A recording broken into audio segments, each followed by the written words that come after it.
बिस्मिल्लाहिर्रहमानिर्रहीम। अस्सलाम वालेकुम फ्रेंड्स, मैं हूं ज़ेब और आप देख रहे हैं traveller 777। Welcome to our YouTube channel. तो फ्रेंड्स, पुर्तगाल में इमिग्रेशन को लेके हम आज आगे बढ़ाएंगे बात को, क्योंकि पुर्तगाल में जो इमिग्रेशन है वो उसको लेके बहुत ज़्यादा लोग जो है कुछ खुश भी हैं, कुछ लोग परेशान हैं। अब परेशान जो है उनका तो मुझे पता नहीं है क्यों परेशान है, लेकिन खुश इसलिए हैं कि पुर्तगाल जो है इस वक्त धड़ाधड़ फॉरनर्स को जो है अच्छे तरीके से डील कर रहा है। अब धड़ाधड़ से मुराद ये नहीं है फ्रेंड्स कि एकदम से बंदा आए और बंदा कहे कि यानी कि आज मैं आया हूँ तो एक महीने के बाद मेरा सारा काम हो जाए। इसमें टाइम ज़रूर लगता है, क्योंकि जब तक आपका स्ट्रगलिंग टाइम स्टार्ट होता है तब तक आपको चीज़ों की भी समझ आना शुरू हो जाती है। तो पुर्तगाल में कुछ यानी कि आइमा के ऐसे भी ऑफिस हैं, यानी कि जिसको पहले हम सेफ बोलते थे, अभी उसको आइमा बोलते हैं। तो आइमा के कुछ ऐसे भी ऑफिस हैं जहां पर रेजिडेंस कार्ड यानी कि 2 वीक के अंदर या 12, 14, 13 दिन के अंदर भी आपको रेजिडेंस कार्ड मिल जाता है। और कुछ ऐसे ऑफिस हैं जहाँ पे 3-4 महीने 5 महीने भी लग जाते हैं। अब ये डिपेंड करता है आपके ऊपर, यानी कि आपने कौन सी सेफ में जो है यानी कौन से आइमा के ऑफिस में आपने अपना रेजिडेंस कार्ड अप्लाई किया है। और इसके बाद दूसरी बात यह है कि कुछ उन अफसरान के ऊपर भी डिपेंड करता है जिनके पास आपकी फ़ाइल चली जाती है। तो ये भी होता है, क्योंकि कुछ अफसरान होते हैं जिनके पास फाइल जाती है जल्दी से क्लियर कर देते हैं, कुछ थोड़ा आराम से करते हैं, मज़े करके चिल करके, तो इसलिए ये भी थोड़ा हो जाता है। और फिर इसके अलावा ये भी होता है आगे चल के, और भी अगर बात देखें तो मज़ीद बातों में एक ये बात भी निकलती है कि कुछ लोगों के डॉक्यूमेंटेशन जो होती है उसमें कहीं ना कहीं कोई प्रॉब्लम होता है। या कुछ लोग जो यानी कि पुर्तगाल में जब आ रहे होते हैं, यानी कि स्पेशली वो लोग जो किसी तरीके से पुर्तगाल में इंटर हो रहे हैं और आते जाते किसी कंट्री के बॉर्डर के ऊपर वो चेक हो जाते हैं, उनके फिंगर्स जो है वहाँ पर ले लिए जाते हैं। अब यानी कि जो लोग लीगल पुर्तगाल में आते हैं, वीज़ा वैलिड होता है, उसके बाद भी कुछ लोग जो है यहाँ पुर्तगाल में अपना सिस्टम चलाने के बाद किसी दूसरे कंट्री में मूव हो जाते हैं, क्योंकि पुर्तगाल में थोड़ी जॉब्स वगैरह का प्रॉब्लम है। तो इसको लेके वो किसी दूसरे कंट्री में जाके काम करना चाहते हैं। वो कहते हैं काम करेंगे, फिर वहाँ से पैसे कमा के टैक्स भी पे कर देंगे। लेकिन क्योंकि उनकी एंट्री पुर्तगाल में लीगल हुई है, और लीगल एंट्री होने के बावजूद वो जब वीज़ा एक्सपायर हो जाता है तो वो जब बॉर्डर क्रॉस करते हैं, यानी कि वो चाहे तो कार पे आए या बस पे आए या ट्रेन पे आए या प्लेन से किसी भी तरीके से पुर्तगाल में आते हैं, फिर पुर्तगाल से वीज़ा एक्सपायर होने के बाद जब वो लोग पुर्तगाल से आउट होते हैं, फिर कहीं आते जाते बॉर्डर्स के ऊपर अगर चेक हो जाते हैं तो उनके फिंगर्स ले लिए जाते हैं। उन लोगों को उस वक्त इस बात का अंदाज़ा नहीं होता, वो यही समझते हैं चले चेक हो गया, उन्होंने फिंगर लेके हमें छोड़ दिया।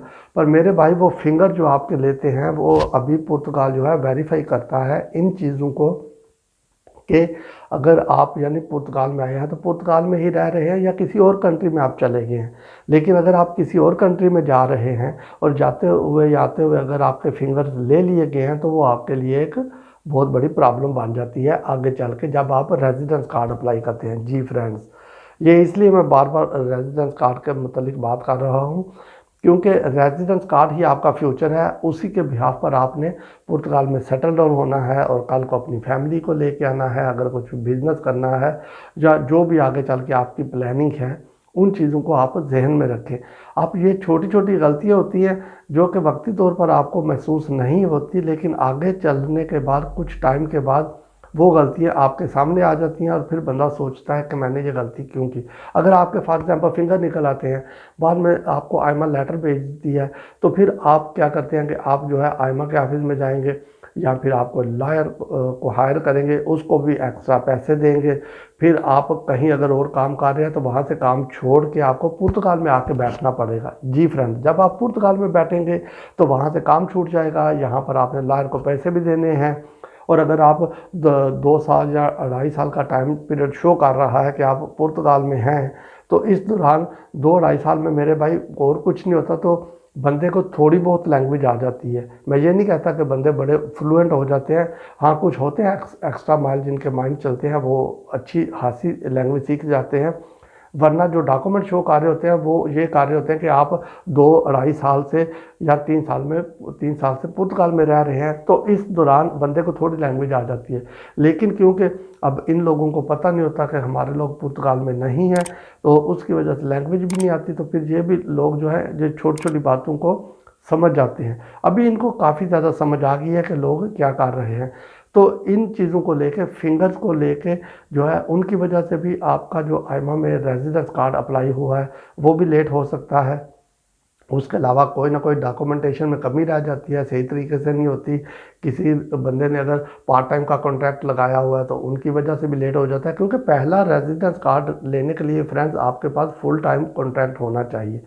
पार्ट टाइम का कॉन्ट्रैक्ट लगा के आप अपना टाइम वेस्ट करेंगे, जो आगे ऑफिस में बैठे हुए हैं उनका टाइम भी वेस्ट ही होगा, क्योंकि जब आपका कुछ बनेगा नहीं तो वो आपकी फ़ाइल को भी क्लोज़ कर देंगे, फिर एक लेटर लिख देंगे, फिर आप वही बात जो मैंने सारी पहले समझाई है कि लॉयर्स के पीछे भागेंगे, उनको पैसे देंगे। तो इन चंद छोटी छोटी बातों को लेकर फ्रेंड्स आपके रेजिडेंस कार्ड डिले होते हैं, जो कि मैंने पहले बोला कि रेजिडेंस कार्ड आपका फ्यूचर है और आप अपने फ्यूचर से कभी ना खेलें।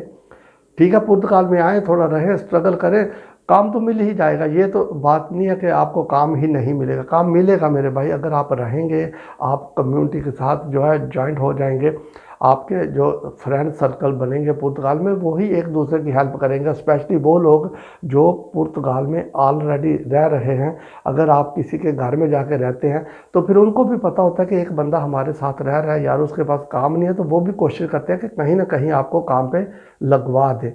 तो फ्रेंड्स, ये वीडियो सिर्फ बनाने का मकसद यही है कि आपकी जो छोटी छोटी गलती होती है, आप उन गलतियों से बचें, आप वो गलतियाँ ना करें, कोशिश करें।